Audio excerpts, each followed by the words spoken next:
বাঙালির অতি জনপ্রিয় এবং ট্রেডিশনাল রান্না হলো দুধ শুক্তো। আর যে কোনো অনুষ্ঠানেই এই রান্নাটা দুপুরবেলা হয়ে থাকে। আর অনুষ্ঠান বাড়ির দুধ শুক্তো স্বাদ ও গন্ধ এত সুন্দর হয় যে হাতে বা মুখে লেগে থাকে। আর আমরা বহু চেষ্টা করার পরও ওই রকম অনুষ্ঠান বাড়ির মতো দুধ শুক্তো তৈরি করতে পারি না। এই সব সমস্যার সমাধান নিয়ে আমি পারমিতা ঝোলে ঝালে বাঙালিতে আজ দুধ শুক্তো তৈরি করে দেখা। অনুষ্ঠান বাড়িতে যে রান্নার ঠাকুর তার সিক্রেট রেসিপি আজ তোমাদের সাথে শেয়ার করব। পুরোপুরি দেখো, তাহলে এক রকম খেতে হবে। এখানে করলা নিয়েছি, আর লাগছে সজনে ডাঁটা, আর লাগছে একটা বড় বেগুন নিয়েছি, 100 গ্রাম বেগুন আছে। এখানে রাঙালু নিয়েছি। অনেক রকম সবজির সংমিশ্রণে কিন্তু এই শুক্তো হয়, তাই এখানে অনেক সবজি ব্যবহার করতে হয়। এখানে নিয়েছি কচু 50 গ্রাম, আর লাগছে একটা বড় আকারের কাঁচকলা। তোমরা সেম করার চেষ্টা করবে, তাহলে কিন্তু অনুষ্ঠান বাড়ির মতোই স্বাদ হবে এবং গন্ধও হবে। এখানে আমি নিয়েছি বরবটি 50 গ্রাম, আর লাগছে আলু 100 গ্রাম আলু নিয়েছি। একটা ছোট সাইজের পেঁপে নিয়েছি, আর লাগবে কিছুটা নারকেল কোড়া, তার জন্য নারকেল নিয়ে নিয়েছি। এবার সব সবজিগুলোকে খুব ভালো মতো কেটে নিয়েছি, দেখো, আর কেটে ভালো করে ধোয়া হয়ে গেছে। সেম এইভাবে কেটে নিতে হয় শুক্তো সবজিগুলো। আর এখানে লাগছে বিউলির ডালের বড়ি 60 গ্রাম, নারকেলটাকে কুড়িয়ে নিয়েছি, ছোট বাটির 1 বাটি নিয়েছি। আর লাগছে রাঁধুনির গন্ধটা কিন্তু মাস্ট শুক্তোয়। এবার একটা মশলা তৈরি করব, তার জন্য নিয়েছি 1 চামচ মৌরি, আর 1 চামচ সাদা সর্ষে কালো সর্ষে মেশানো আছে, আর হাফ ইঞ্চি আদাকে খোলা ছাড়িয়ে টুকরো করে রেখেছি। বড় চামচের 1 চামচ পোস্ত নিয়েছি, এটাকে বেটে নেব। আর লাগছে স্বাদ মতো চিনি, স্বাদ মতো লবণ লাগবে,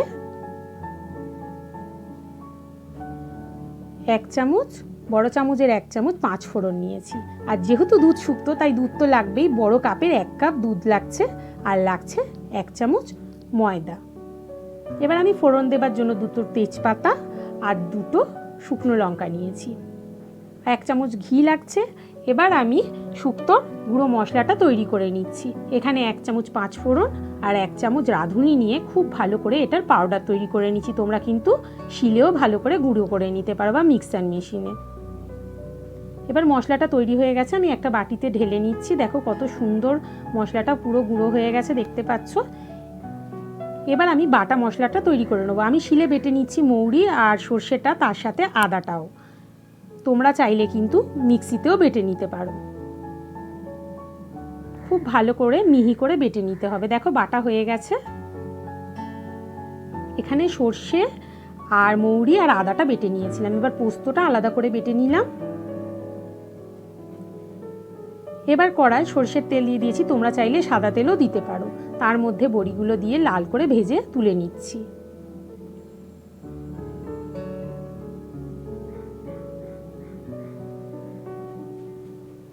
এবার এই তেলের মধ্যেই আমি করলাটা দিয়ে দিচ্ছি, দিয়ে স্টিমটা কমিয়ে খুব ভালো করে করলাটাকে কিন্তু ভেজে নিতে হবে, যাতে করলাটা নরমও হয়ে যায় আর একটা গোল্ডেন ব্রাউন কালার হয়। দেখো কত সুন্দর লালচে হয়ে গেছে এবং নরমও হয়ে গেছে, তাই করলাটা তুলে নিলাম। এবার ওই তেলের মধ্যে তেজপাতা ফোড়ন দিয়ে দিয়েছি, 1 চামচ 5 ফোড়ন দিলাম, আর দিয়ে দিচ্ছি রাঁধুনিটা হাতে নিয়ে এরকম একটু ঘষে নিলে রাঁধুনির গন্ধটা খুব সুন্দর বেরোয়, তাই এরকম হাতে নিয়ে ঘষে নিয়ে তেলের মধ্যে দিয়ে দিচ্ছি। আর দিয়ে দিচ্ছি 2টো শুকনো লঙ্কা। ফোড়নের গন্ধটা খুব সুন্দর বেরিয়েছে। এর মধ্যে দিয়ে দিলাম আলু। 2 মিনিট আলুটা ভালো করে ভেজে নিচ্ছি। তারপর এর মধ্যে দিয়ে দিচ্ছি কাঁচকলাটা। এরকম একে একে সব সবজিগুলো দিয়ে খুব ভালো মতো ভেজে নিতে হবে। তোমরা কিন্তু চাইলে আলাদা আলাদা করে ভেজে নিয়ে তুলে রাখতেও পারো, কিন্তু আমরা তো বাড়িতে অল্প তৈরি করি, তাই জন্য এরকমভাবে সব সবজিগুলো একসাথে ভেজে নিলেও কোনো অসুবিধা হবে না। 5 মিনিট ভালো করে ভেজে নিয়েছি। এর মধ্যে দিয়ে দিলাম পরিমাণ মতো লবণ, দিয়ে খুব ভালো করে মিশিয়ে নিচ্ছি সবজিগুলোতে। আর স্টিমটা কমিয়ে রেখে আমি এর মধ্যে ঢাকা দিয়ে দেবো, যাতে খুব তাড়াতাড়ি সবজিগুলো নরম হয়ে যায় এবং গ্যাসও কম পুড়বে। 7 থেকে 8 মিনিট ঢাকা দিয়ে রেখে দিয়েছিলাম। এবার তুলে নিচ্ছি, দেখছি আগের তুলনায় কিন্তু সবজিটা নরম হয়ে গেছে। এই সময় মৌরি, সর্ষে আর আদা দিয়ে যে পেস্টটা তৈরি করে রেখেছিলাম সেটা দিয়ে খুব ভালো মতো কষে নিচ্ছি। 3 থেকে 4 মিনিট খুব ভালো মতো কষিয়ে নিচ্ছি। এইভাবে কষতে কষতেই কিন্তু সবজিগুলো অনেকটা নরম হয়ে যাবে। এবার এর মধ্যে দিয়ে দিচ্ছি বেটে রাখা পোস্তটা। এই পোস্তর বাটিতে যেটুকু পোস্ত লেগে আছে তার মধ্যে অল্প জল দিয়ে সেই জলটাও এর মধ্যে দিয়ে দিচ্ছি, দিয়ে খুব ভালো করে পোস্তটা সবজির সাথে ভালোভাবে মিশিয়ে নিচ্ছি।